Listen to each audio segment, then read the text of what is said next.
இந்நாள் இனிய நாளாக அமைய ராமானுஜர் திருவடியை பற்றி பரந்தாமனை அறிவோம். தினம் ஒரு நாராயணீயம். ததனு ருக்மிணமாகதமாகவே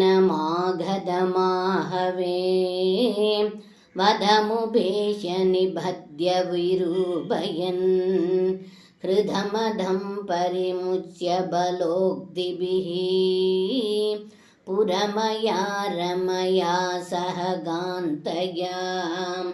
இந்த பாடலுக்கு அர்த்தம், ஏ குருவாயூரப்பா, தங்களை எதிர்த்து வந்த ருக்மியை கொல்ல மனம் இல்லாமல் அவனுடைய தலைமுடியையும் மீசையையும் மழித்தீர்கள். அதன்பின் அவனை தேரிலேயே கட்டினீர்கள். அவனுடைய செருக்கு அடக்கப்பட்டதைக் கண்ட அண்ணன் பலராமன் அவனுடைய கட்டை அவிழ்த்துவிடச் சொல்ல தாங்களும் அவனுடைய கட்டை அவிழ்த்து விட்டீர்கள். அதன்பின் தங்களுடைய காதலியான ருக்மிணியை துவாரகைக்கு அழைத்துச் சென்றீர்கள் என்று இந்த பாடலில் பட்டத்ரி சொல்கின்றார். சர்வம் கிருஷ்ணார்ப்பணம். ஸ்ரீ குருவாயூரப்பன் திருவடிகளே சரணம்.